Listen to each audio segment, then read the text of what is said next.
Hello, everybody, and welcome back to Very Biased Opinions. It is Ian and Thomas with you, as always, and we continue our long journey through the League One season, but we have arrived at the always exciting Easter weekend, and we are doing predictions for the Good Friday fixtures. We're not going to waste any more time or hot dogging and grandstanding. We're getting straight into this with the first fixture, which is Doncaster Rovers or Bells versus Charlton Athletic. Oh, Doncaster, how your star has waned. I believe they went to second or third place after their win over Oxford. They banked so many points. They were looking so powerful. They were a shoo-in for the playoffs. But 3 losses in their last 5. They haven't won in 6 or 7 matches from what I can see here. They have been terrible. They're now on 57 points, which is equal with Blackpool, but below them on goal difference. They're a point above Oxford, but equal on goal difference. Coming up against a resurgent Charlton side who've won 2 of the last 5 games and drawn the others. They're looking a lot more, they look like they've steadied the ship. They're looking a lot better. Ian, how are you seeing this game going? I'm going to have to go with a Charlton win after Doncaster absolutely let me down at the weekend. And from just looking on their feed from their chat, the fans are not happy with the decision that they just didn't bring a manager in after the traitor left them. And Andy Butler just carried on as assistant manager, and he's going to do it till the end of the season. He's a bit out of his depth, and that's this Doncaster side just seems aimless at the moment. And Charlton benefited from not playing, and it all seemed to kind of work out in their favour with a few of the results. They seem to have been a stronger position by not playing at the weekend. And I see Charlton winning this game. I see it being a 2-0 Charlton win. Yeah, and I see the exact same thing as you. I can't look past Charlton in this. Doncaster have been awful. Charlton really do look like they've steadied the ship and they could push for the playoffs again. So 2-1, the Athletic. Unnamed Football Club versus Blackpool FC. Another side that let me down at the weekend and let our new Patreon backer down as well. We'll get to him shortly. But Blackpool seemingly did a Blackpool and were in a great position against Plymouth. Came back from 1-0 down, got into the lead 2-1, only to throw away those valuable 3 points by letting in a last-minute equaliser for Plymouth. But they are still on an insanely good run. But to be fair to the club that cannot be named, they are also on a pretty good run. So it's not going to be an easy game for Blackpool. But I'm not going to be backing that club to get anything. So I'm just going to get my score in first, Tom. I'm aware that it's me going first That's twice fine. in a row, but who cares? I'm going for another 2-0 win, but for Blackpool. We've got the unnamed club in 19th. They've had 2 straight wins, given them 6 points. It's brought them up to 37 points. It's pushed them a point clear of Northampton, Wimbledon, 2 points clear of Wigan, 3 points clear of Bristol Rovers, and 5 points clear of Rochdale. So it's still incredibly close. All it takes is them losing a game and a team below them winning a game, and they're right back in the relegation battle.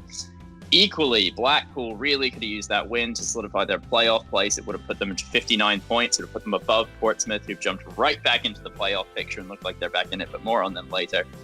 You can't not back Blackpool in this game, though. It'd be absolute madness. I do not trust the club that must not be named. 3-0 for the Tangerines.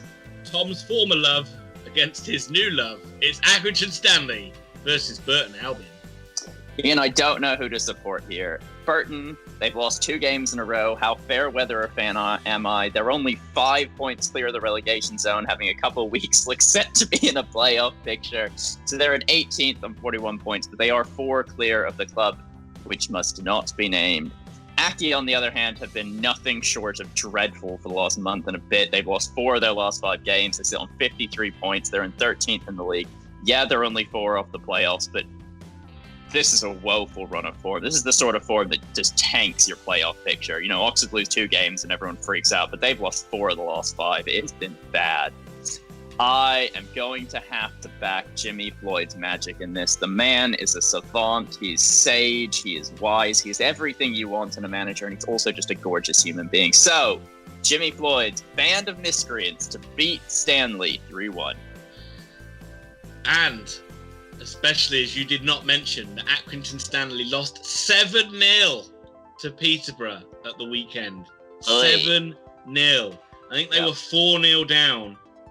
3-0 down really early, and it just got worse and worse and worse. And that is a dreadful result. That's either going to be the watershed moment where they will actually be like, right, that's rock bottom, we need to like kick on, or it's all going to fall apart. And I think you just have to back Burton in this one. I know they've had a couple of not so great results, but generally the form's been great under Hasselbank and Accrington. I can't back them after that result. And so 2-1 to Burton for me. It is time to thank our Patreon backers. Thank you to Tangerine Matt, our newest Patreon backer. We love you. Thank you for joining in every week. Thank you to Matthew Bowden, Pessimistic Brother Alan, Grandstand Betters, and super fan of the year, PJ Simpson, who has been with us since the beginning. He's so fun, he's so helpful, and he joins in on all our live streams. So thank you to all of you. If you guys are enjoying this, please smash the like button, hit subscribe. And if you want to help us out with how we live our lives, please go to Patreon. It shows a little bit of support. We love it. It makes our day. And without further ado, our Gilding the Lily resurgent Portsmouth host Ian's greatest love, Rochdale.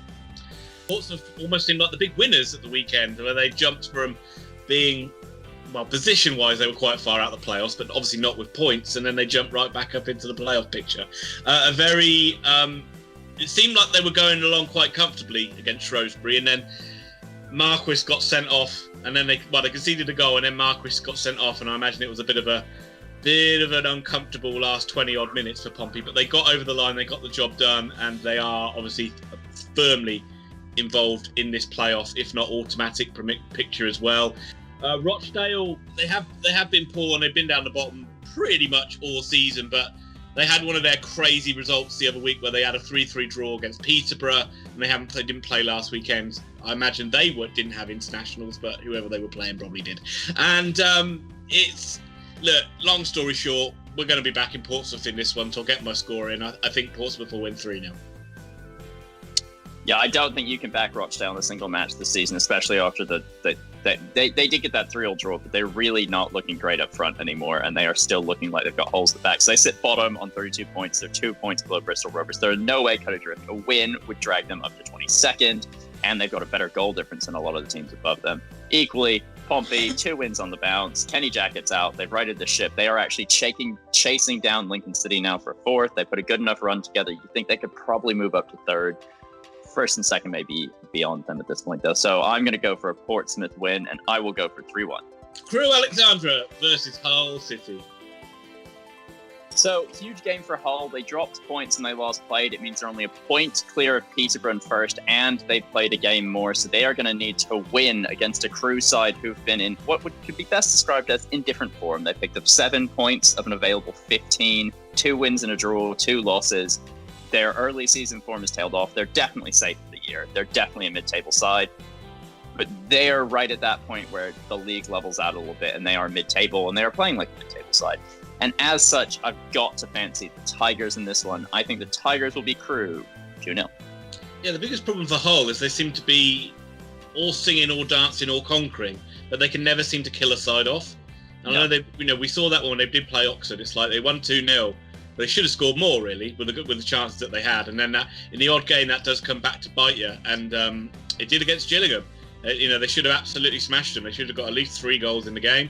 Only got 1. Gillingham sucker punched them. I don't expect that to happen again. And for the first time, I am going to copy you. I am going to go for a 2-0 Hull win. Because it's Fleetwood Town versus Peterborough United. Well, we'll ignore Fleetwood for the moment, and let's talk about Peterborough. They had one of those performances like we know they can play like, and they smashed in the goals against poor Accrington Stanley. The usual suspects were all in the goals as well, with a Clark Harris hat-trick, Smodics with 2, Mo Issa with a rare goal as well. So you would fancy them to be absolutely gunning for Fleetwood in this one, and they're all things played. They really needed it, actually, because they'd had a couple of not so great results, especially after that 3-3 draw a couple of weeks ago.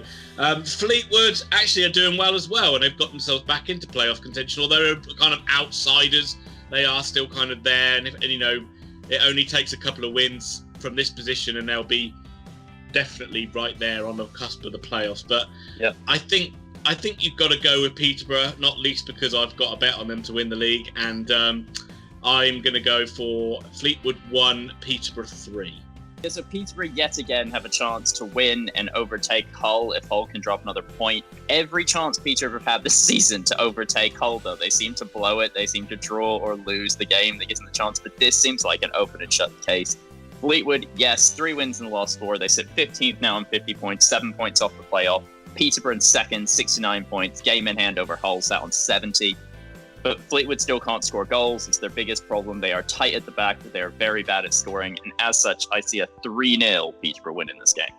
Lincoln City versus the Milton Keynes Dons. I do not think there is a team on better form in the league right now than MK Dons. 4 wins in their last 5. They were dead and buried. They dropped out of the playoff picture. No one gave them a chance. But interestingly, 12 points in a row from 42 points to 54. Just shoot you right back into it. They're only 3 points behind Blackpool now. They've got a positive goal difference, and they're absolutely flying. We've seen what they can do when they do turn their possession into goals, and they've done that recently, but they are still shipping goals with reckless abandon because you can control the ball all you like, but defensively they are at 6s and 7s most of the time. Lincoln, debilitating loss against Oxford United.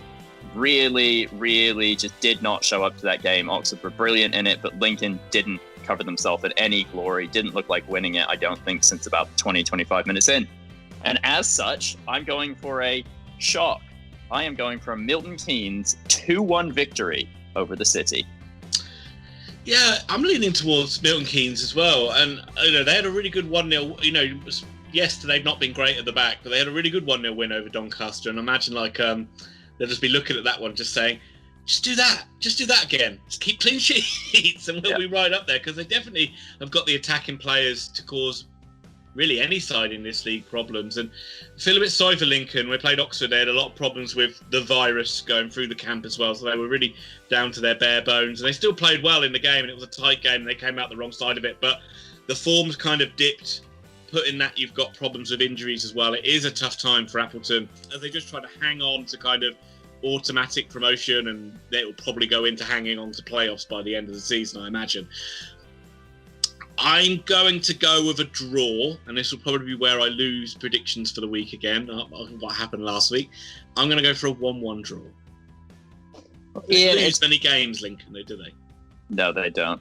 But it's funny that you mentioned last week, because last week was absolutely nuts. You opened it on Friday with a 2-1 victory, perfect score. I predicted a Lincoln win. You were 3-0 up. And yet by the end of the weekend, Ian, you'd lost 6-5. Thank you to Shrewsbury and Portsmouth for playing out the perfect game for me. Thank you for that ridiculous last-minute equalizer, Plymouth against Blackpool. That actually swung it for me. If you had not done that, it would have been a 7-8 victory to Ian Allen. But yet again, I win. It puts me up 13-16 in predictions. Ian, I'm sorry. Yep, it's going the way of Premier League predictions for me. Tons of time left, though. At least 6 weeks. You can easily win this. And before we get back into it, please smash the like button, hit subscribe, and please below put all of your comments for this match. We have timestamp matches if you only care about one game. And if you only care about one game, tell us about that one game. Great. Tell us about how bad you think Doncaster are. Northampton Town versus Shrewsbury Town. Well, we've talked about games that are box office and games that excite us, and then we come to Northampton Town versus Shrewsbury Town. I'm not expecting a classic in this one. Shrewsbury are a better side than Northampton. Northampton have been doing all right lately, but a bad loss for them against AFC Wimbledon. They just cannot seem to capitalise on any momentum that they get. And I see Shrewsbury winning this one. I don't see it being particularly enjoyable, but Shrewsbury will get the job done. I'm going 2-0 to the Shrews. Northampton Town, 20th. They're out the relegation spots by their goal difference being -22 and AFC Wimbledon being -23. They've got 36 points. The Shrews are on 46 points. They're definitely clear. You cannot see them getting relegated this year. Equally, they've got a -1 goal difference, and they are still anti-football as far as I'm concerned. I've got the Shrews to win away from home 1-0. Ipswich Town versus Bristol Rovers. Ipswich Town, another one of these random big clubs that just hit the skids. 2 losses in the last 3, 1 win in the last 5. They've only picked up 5 points in the last 15, but they're still well in with a playoff shot. They're in 11th place, 55 points. As I keep saying, Blackpool in 6th place on 57 points, so they're only 2 off, and they've got every chance of moving back up there. Bristol Rovers, on the other hand, are managed by Joey Barton, and as such are the anti-football and the devil. They are going down this season. Charlie, I'm so sorry. But why? Why appoint him? Anyway, enough of that. I know I get in trouble with that. He didn't. He did. He had a personal hand. He was in the interview panel. He's an HR manager for them. No, I joke.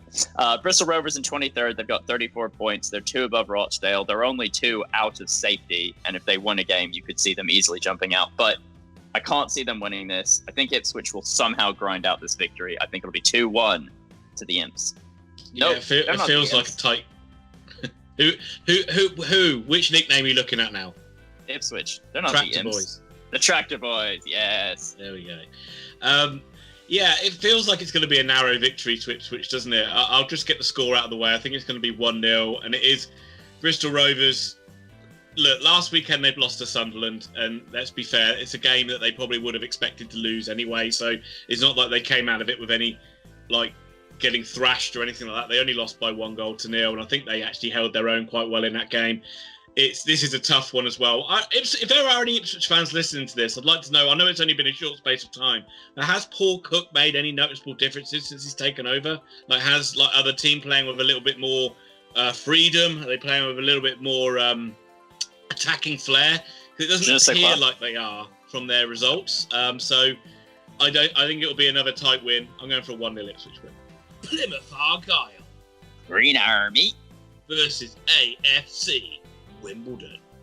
I firstly have to thank whoever the Plymouth fan who was on our live stream. I'm sorry, I can't remember who you were, but for saying that he wants Plymouth to stay in the league and Oxford to stay in the same league. So I can keep hearing me say Green Army every week.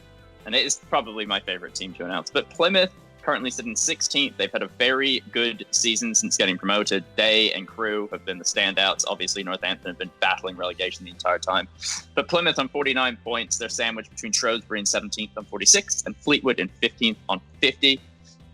They're a mid-table side this season. They're definitely going to play out the season like that. AFC Wimbledon, on the other hand, are battling relegation. They are in the last relegation spot, 21st place, 36 points. They're below Northampton on goal difference, but they did win their most recent game, and they have picked up, 6 points in the last 4 games. They've drawn 3, won 1. They haven't lost in 4.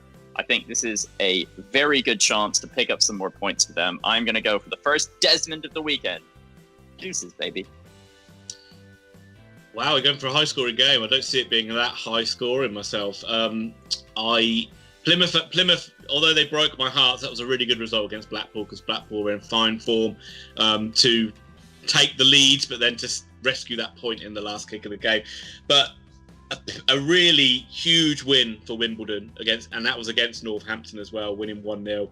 Joe Pigott really is the man. If they're going to get safe, he is the man that's going to bang in the goals for them. He is their best player, really, certainly their best striker. And that is what Wimbledon tend to do. They tend to just be good at getting just about enough points and keeping their head above water at the end of the season. And it looks like they're on course to just about do that again. But I am going to be backing Plymouth in this one. I always like to back Plymouth when they're at home park, and I think Plymouth will win this by 2-1. Do you know how many goals these two teams have combined to concede this season? 119 goals. Neither of them can score, but they are leaky as hell at the back. So yeah, 2 good strikers in that one, in Jescott and Pigott. So so probably you're right. Actually, 2-2 draw probably sounds about right. I think we can all agree that so far this is shaping up to be a very good Friday. But it isn't over yet. We have one more game. We have the main event. The Black Cats of Sunderland, AFC, host the Yellows of Oxford United. What's Oxford's nickname, Tom? Yellows. Oh, okay. Is it? Aren't they? No. What are they? They're the U's. What are they? Oh, boo. That's a boring nickname. They're sticking to the Yellows. It is a boring nickname. Yes, it's certainly not as good a nickname as the Black Cats. And unfortunately, Oxford are not as good of a football club as Sunderland or a football team as Sunderland. So this is, without a shadow of a doubt, Oxford's hardest game left of the season on paper. And for me, and I know some Oxford fans might disagree with this, but I actually think this is, for the final time this season, I think this is Oxford's last free hit of the season as well. I think you go into this game not expecting really to win. The last 2 times we've gone up to the Stadium of Light, we've managed to get a very creditable 1-1 draw. And if we got that again, I would be absolutely delighted with that. Oxford are coming off the back of a good 2-1 victory against Lincoln. They played a lot better. They got some goals, but as we know, scoring goals and playing with consistency has been a problem for Oxford as of late. I think the week off will do them the world of good. I think having James Henry back in the side is incredibly valuable, important for Oxford as well. Hopefully, I'm not sure if he is going to be fit, but Sam Long's not too far away to come back into the back line. He'll make a big difference.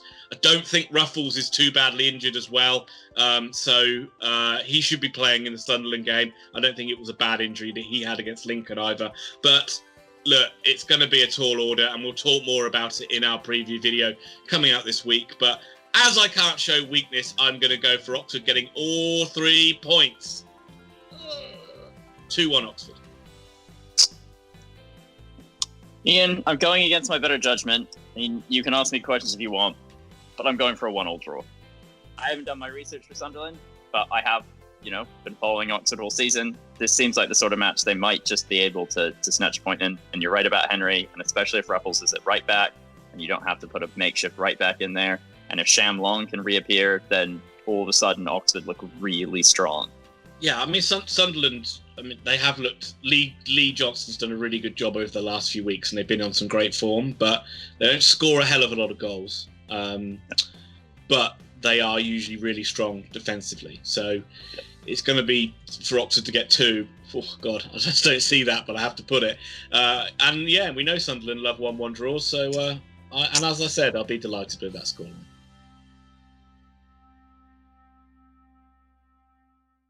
Excellent. So all that's left to do is thank you all for watching. Thank our Patreon backers. Thank you if you've liked, if you've commented, if you've subscribed. Again, tomorrow, I believe our Oxford United preview video will come out. And if it's not tomorrow, it'll be the day afterwards. But thank you for watching. And join us on Friday for a live stream of Sunderland versus Oxford United.